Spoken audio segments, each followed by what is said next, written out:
ಇವತ್ತು ನೂತನವಾಗಿ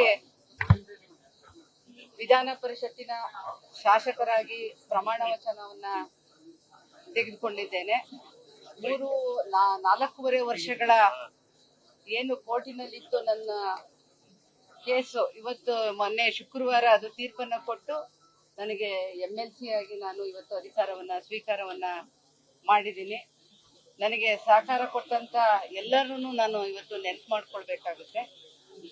ಹಾಗೆ ಇವತ್ತು ನನ್ನ ನಾಯಕರುಗಳಾದ AICC ಅಧ್ಯಕ್ಷರಾಗಿರುವಂತ ಮಲ್ಲಿಕಾರ್ಜುನ್ ಖರ್ಗೆ ಅವರು, ಹಾಗೆ ಸೋನಿಯಾ ಗಾಂಧಿ ಅವರು, ರಾಹುಲ್ ಗಾಂಧಿ ಅವರು, ಪ್ರಿಯಾಂಕಾ ಗಾಂಧಿ ಅವರು, ನಮ್ಮ ರಾಜ್ಯದ ಉಸ್ತುವಾರಿಯಾಗಿರುವಂತ ಸುರ್ಜೇವಾಲ್ ಸಾಹೇಬ್ರು, ಹಾಗೆ ವೇಣುಗೋಪಾಲ್ ಅವರು, ಹಾಗೆ ನಮ್ಮ KPCC ಅಧ್ಯಕ್ಷರಾಗಿರುವಂತ ಹರಿಪ್ರಸಾದ್ ಅವರು, ನನ್ನ ನೆಚ್ಚಿನ ನಾಯಕರಾಗಿರುವಂತ ಸಿದ್ದರಾಮಯ್ಯನವರು, ಹಾಗೆ ಇನ್ನೋರ್ವ ನೆಚ್ಚಿನ ನಾಯಕರು ಹಾಗೂ ಮುಖ್ಯಮಂತ್ರಿಗಳಾಗಿರುವಂತ DK ಶಿವಕುಮಾರ್ ಅವರು, ಎಲ್ಲರನ್ನೂ ನಾನು ನೆನಪು ಮಾಡ್ಕೊಳ್ತಾ ನನ್ನ ಕೇಸನ್ನ ತೆಗೆದುಕೊಟ್ಟಂತ ಅಡ್ವೊಕೇಟ್ಗಳನ್ನ ನಾನು ಇವತ್ತು ನೆನಪನ್ನ ಮಾಡ್ಕೋತೀನಿ. ಯಾಕೆ ಅಂತ ಹೇಳಿದ್ರೆ ನನ್ಗೆ ತುಂಬಾ ಸಹಕಾರಿಯಾಗಿ ಕೆಲಸವನ್ನ ಮಾಡಿದ್ರು. ಇವತ್ತು ಹೈಕೋರ್ಟ್ ನಲ್ಲಿ ರವಿವರ್ಮ ಕುಮಾರ್ ಅವರು, ಹಾಗೆ ನಿಶಾಂತ್ ಅವರು, ರೋಹನ್ ಅವರು, ಹಾಗೆ ಅಮರ್ನಾಥ್ ಅವರು ನನಗೆ ಅಡ್ವೈಸ್ ಮಾಡ್ತಾ ಇದ್ರು. ಹಾಗೆ BL ಶಂಕರ್ ಅವರು ಸಹ ನನಗೆ ಸಲಹೆಗಳನ್ನ ಕೊಡ್ತಾ ಇದ್ರು.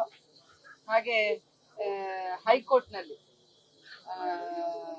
ಅಭಿಷೇಕ್ ಮನು ಸಿಂಘ್ವಿ ಅವರಿದ್ರು, ನಂತರ ವೇಣುಗೋಪಾಲ್ ಅವರಿದ್ರು, ಇನ್ನೂ ಹಲವಾರು ಜನ ನನಗೆ ಸಹಕಾರವನ್ನ ಕೊಟ್ಟು ಇವತ್ತು ಈ ಸ್ಥಾನದಲ್ಲಿ ಕೂರಿಸುವಂತ ಕೆಲಸವನ್ನ ಮಾಡಿದ್ದಾರೆ.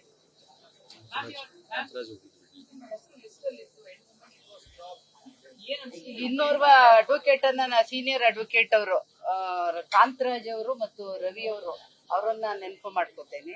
ನಮಸ್ಕಾರ. ಏನೋ ಕೇಳಿಸ್ತಾ ಇಲ್ಲ.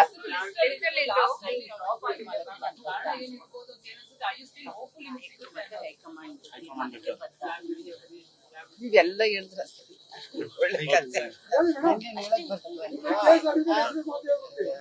ಏನಂದ್ರಲ್ಲ, ಕೇಳಿಸ್ಕೊಳ್ಳಿಲ್ಲ ನಾನು.